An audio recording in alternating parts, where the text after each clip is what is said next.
You want to start it, or you want me to start it? I'll go ahead and start it. All right. I don't want to start it. Oh, Welcome. I'm sorry. Welcome. Go ahead.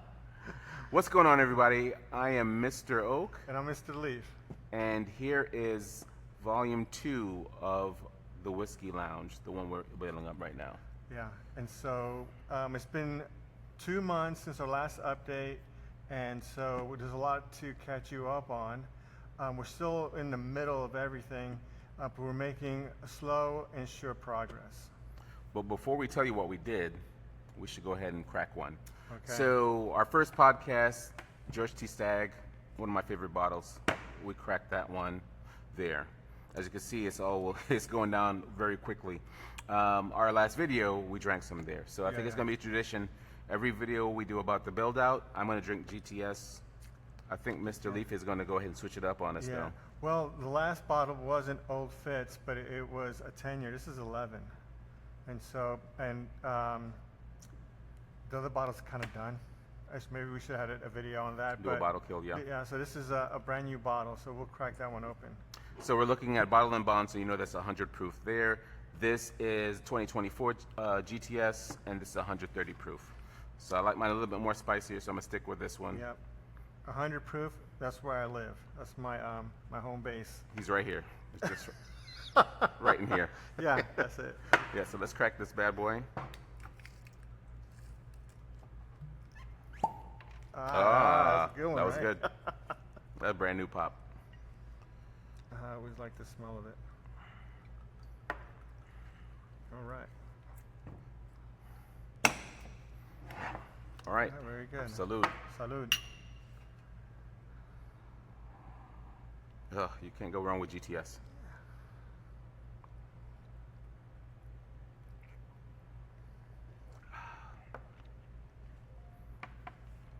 How's yours? Yeah, very flavorful, very sweet, which I love.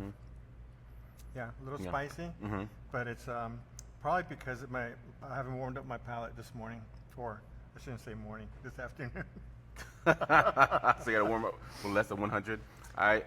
Mine's not warmed up, but I'm good to go with 130. Okay, very good. So, well, the first thing what happened, of course, we officially signed the lease, and I think you remember we at least talked about it. The only thing we did was we messed with the ceiling tiles. We had to get rid of them. They were old. We had to make sure that we had to reset that one. So we did that, and since then, over the last 2 months, we did a lot. It's been a flurry of activity, and there's different angles to this build out because it's really, we had to think about from ceiling to floor all the way. And so things to consider during this build out when it comes to the ceiling and the ventilation, we had to get an engineer to kind of map out the space and what the specific ventilation system that is required for this space for what we want to do in this space, right? And so we had to reach out to, what do you call them, an air engineer? Yeah, an actual ventilation engineer. A ventilation engineer. So yeah. when we were at the PCA, we talked to one of the Lake Air. So shout out to Lake Air. They're the ones that created our ventilation system. So in the state of Virginia, I think it's one of the harshest ones when it comes to the regulations. So it made the most sense to get an engineer so he can calculate that. So then you're talking about air per square inch and things of that nature. And something was interesting that I found out recently, that based on a cigar lounge and because of the occupancy, there's a certain amount of air that each person takes up. So when you do the calculations, you have to make sure that that will satisfy everyone. Little unique, and we learned a lot about that stuff.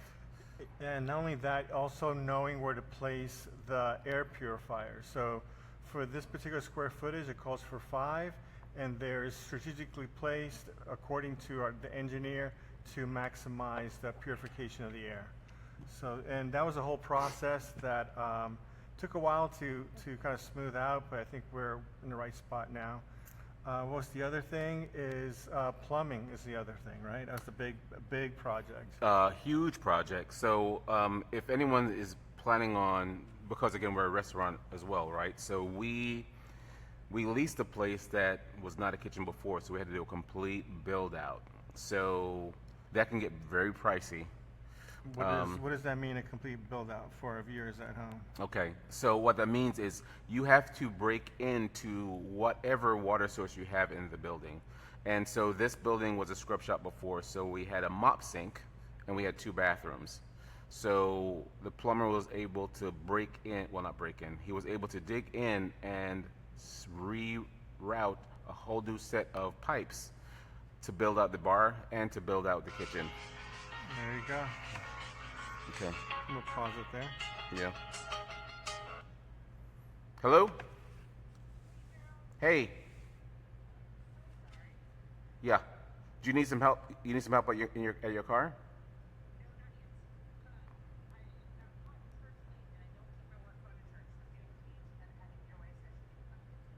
Okay, got it. Okay, no problem. We're recording right now. We'll just reset when you get here. All right. Yeah. Sounds good. That could be in the video too. It could be. Yeah. Yeah. We'll just leave it in. So that was you'll see that in another video. Rookie move, didn't turn my phone off, so I feel like what's his name in Rush Hour? With the Tucker. He left his phone on and answered in the middle of it. We're filming. If you know the movie, you know exactly what I'm talking about. Yeah, so, all right, so plumbing, right? So it had to, not only just getting water where we need to get it to, right? Because we're creating a new kitchen and a new bar. And so we need water to the bar space and to the kitchen, but also drainage was an issue, which meant breaking the concrete, rerouting drainage, covering the concrete once again, and getting all the permits and inspections for that. Yeah, that was very interesting. We've learned so much about building out. I mean, something I never want to do again to this level, but I don't regret it. Okay. I said maybe a couple of weeks ago, if we knew what we knew now, we probably wouldn't have done it. But I'm loving where we are right now. Or get a space with a kitchen already. Right. Yeah. Well, we try to. So that's very interesting. If you're going to do something like that, I highly recommend to continue to look for you to find some place that already has a kitchen.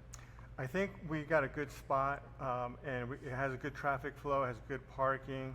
I think has good energy, and there's a lot of commerce happening here.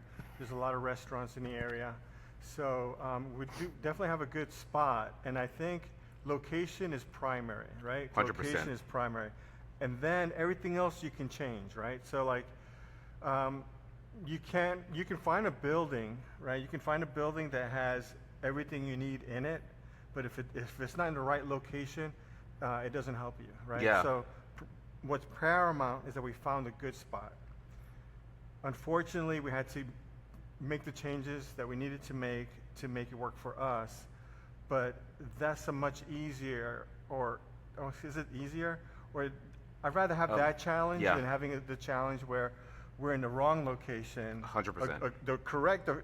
A building that's actually works for us in the wrong spot really does not work for us. Right? Yeah. So as the realtors always say, location, location, location. We looked at about 8 different places, and there was one that actually had a kitchen that would have been perfect, but again, they didn't want cigars in that location. It was kind of tucked in the corner, so it wasn't the best location. The other ones we saw, they were good. I mean, one that had separated area if we wanted to have a separate kitchen versus cigars. An outdoor space, one with an outdoor spot. Exactly. So we've seen so many of other places, even one at the house, because again, if you can, purchase your spot because you don't have to worry about it at least because you own it. We did look at something like that, but that was going to be a complete gut job, and the location was horrible. You know, this is a great parking lot outside. There's plenty of parking, so that will not be an issue for us over here. Yeah, that was interesting because in our quest to find a good location, we went for different locations around the city and other cities. We've looked at historical districts, right? And so the benefit to starting something in a historical place is that the city will give you a little bit more support because they want to. There's historical places have a lot of history and a lot of interest, but they might have been a little bit neglected, and so they want to revitalize that area. So we even looked into those places as well. But in the end, it would have been either too costly, or we even looked into changing a home. There was a home, an isolated home, that kind of the city grew around it, and we even looked into converting that house. It's like an antique, built in the 40s, and we looked into changing that. But again, the build out would have been just too extreme and too pricey for that. Yeah, and then we're going to have to design a parking Yeah. lot for the area. It was right at the corner of a busy street. Yeah. So yeah, it's not working. So again, I think we both feel we are at a perfect location. Yeah. Not to mention resources around us that we will need. Mhm. There's a ABC store, which is in Virginia, that is the standard liquor store. So for replenishment, it's literally on the same strip. Yeah. There is a grocery store. There's actually two grocery stores within one is within a walking distance, one is like a 2-minute drive. So we're at a really good location. Again, we're just going through the growing pains with the build out part. So far, okay, so we got the location, plumbing, air, all right, and so then also the framing, right? So Yeah, if you can that's the see, thing it looks like we're in a cage. Really what this is the future humidor for the oak and leaf. And we can talk more about that later. But we had to frame out this humidor to specific specs. If you can see, there's 6-inch aluminum studs. And we framed out the bar, we framed out the kitchen, we framed out a utility closet. We've painted, and we've put in maybe 85% of the paneling on the wall is done. And that's where we are right now. Right? Yeah. So some of the behind the scenes thing that very frustrating, but again, it's something that you have to do. So a little bit back to the kitchen. So for build outs, and especially, so if you inherit a kitchen, it's already been approved at some point, so you don't have to worry about that at all. That's why it's beneficial to have a kitchen up front. But with a build out, you have to make sure all the specs meets the city.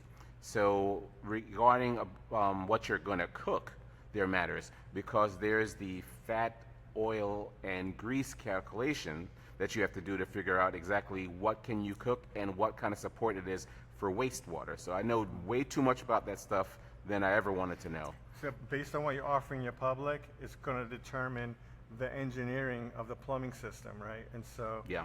So we had to submit a menu, right? The city wants to know what is it that we're serving, and can the plumbing support what we're trying to do. Yeah, so they need a menu, the health department needs a menu, and the ABC store needs a menu, because it has to all be in unison to support all the licenses that we have to get.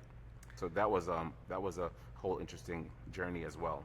Yeah, so we're making progress. Again, this is the end of the second month.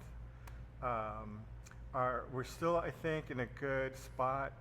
Our hope is that in maybe by 2 months, let's see, where are we? Yeah, In 2 months, that we'll have a soft opening.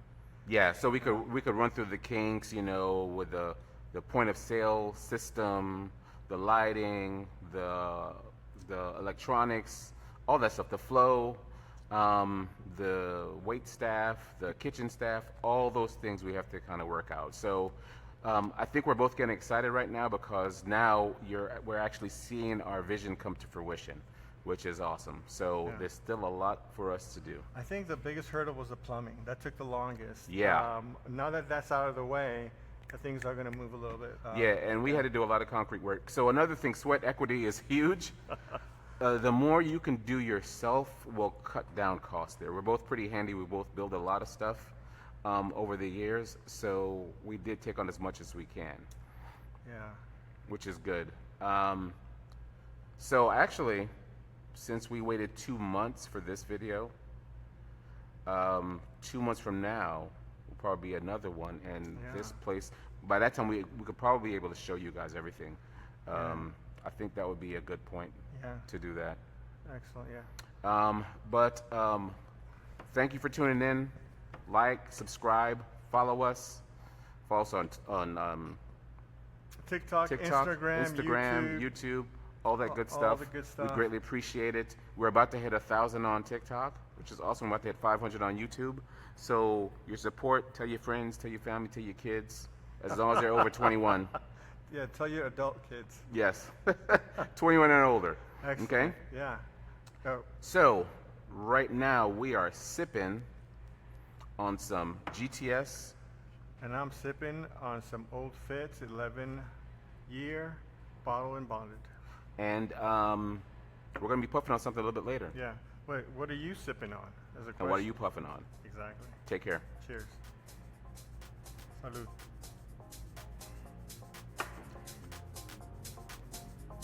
That was good. Very awesome.